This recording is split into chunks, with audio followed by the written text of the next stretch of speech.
They said it was the climate. They said it was a coincidence. They told you to use bug spray, wear long pants, check your body after a walk in the park, and move on with your life. Nothing to see here. Another summer, a few more ticks, a few more sick people. Normal. It's always been this way. But what if it wasn't? What if the greatest silent transformation of the human diet in all of modern history didn't begin in a cold-lit laboratory, or in a pharmaceutical boardroom, or in a billionaire's speech about saving the planet, but in the bite of an insect so small you probably couldn't see it if it were crawling up your arm right now? An insect the size of a poppy seed. An insect that has survived mass extinctions, ice ages, and pandemics. That has no brain, no lungs, no eyes, and yet finds you in the middle of a forest. Ice senses your body heat from meters away and attaches itself to your skin so silently you won't feel a thing. And when it leaves, if it leaves, it may leave behind something that will change your life forever. Something that no doctor will immediately connect to that afternoon you spent hiking. Something irreversible. On April 6th, 2026, scientists from Connecticut issued a warning that went almost completely unnoticed by major news outlets. More than 40% of ticks submitted for testing were infected with the bacterium that causes Lyme disease. 40%, before the season even peaks. In May of 2025, the United States recorded 30% more emergency room visits for tick-borne diseases than in the same period of 2024, and 2026 is projected to be even worse. Between 2024 and 2025, the number of ticks sent for analysis in New York State alone grew by 145%. Not 15, not 45, 145% in a single year. Researchers at the State University of New York reached a conclusion that should be on every front page. 1 in every 3 ticks in the United States currently carries a pathogen capable of causing disease in human beings. 1 in 3, and 35% of all recorded bites involve children under the age of 10. Children playing in their own backyard, rolling in the grass. The next generation is being exposed at levels with no historical precedent, and most parents have no idea. But here is where the story gets truly strange, where it stops being a public health crisis and starts being something else entirely. There is a condition called alpha-gal syndrome. It doesn't come from your genetics. It doesn't come from your diet. It comes from a tick bite. After that single bite, your immune system begins treating mammal protein as a mortal enemy. Beef, pork, lamb, dairy, gelatin, even certain medications. You eat a hamburger. 2, maybe 4 hours later, your body goes into crisis, hives, swelling, difficulty breathing, full anaphylaxis, and the most terrifying detail, it is permanent. There is no treatment. There is no approved cure. The only option is to eliminate every form of mammal protein from your diet, forever. An estimated 450,000 Americans are already living with this. The CDC admits the true number is likely far higher. The syndrome is frequently misdiagnosed or never recognized at all.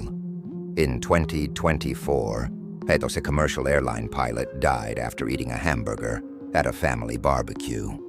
A healthy man. No history of severe allergies.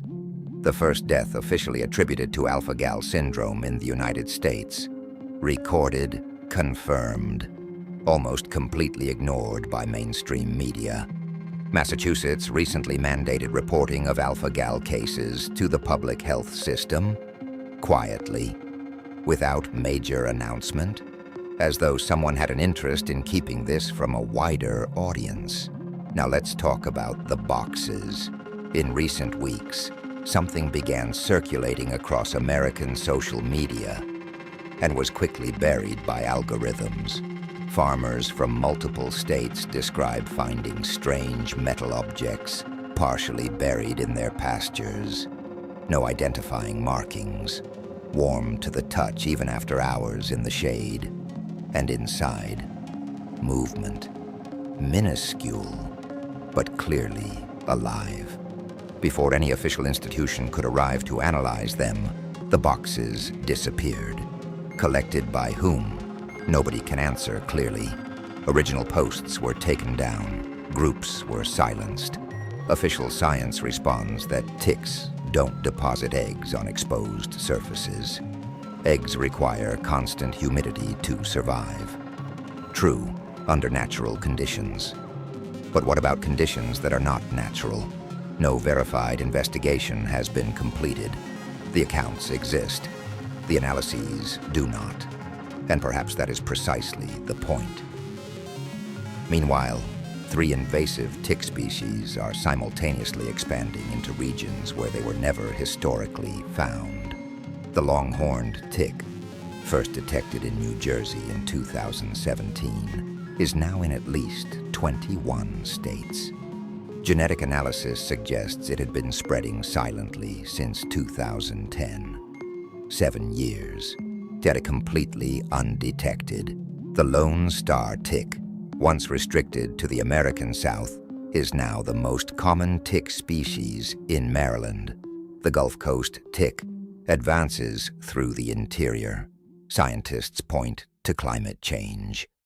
But some researchers admit, carefully and quietly, that the speed of this simultaneous multi-species expansion raises questions that climate change alone does not fully answer.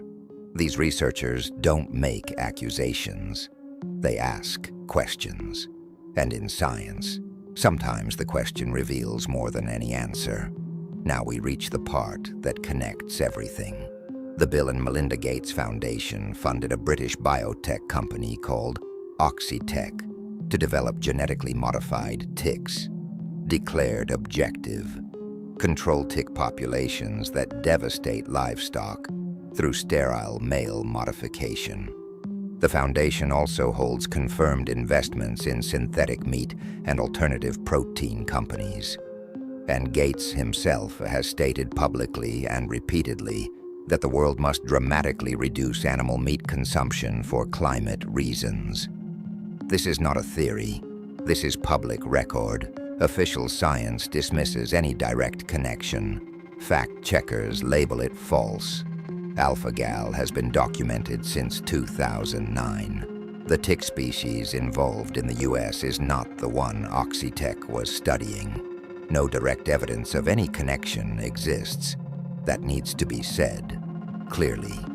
But the question that no fact checker can answer, because it is not a claim, it is a question, is this: who profits from a population of 500,000 people growing toward millions, biologically reprogrammed to no longer tolerate meat, at a time when the synthetic alternative is already produced at industrial scale, already approved by regulators in multiple countries, and already arriving on supermarket shelves?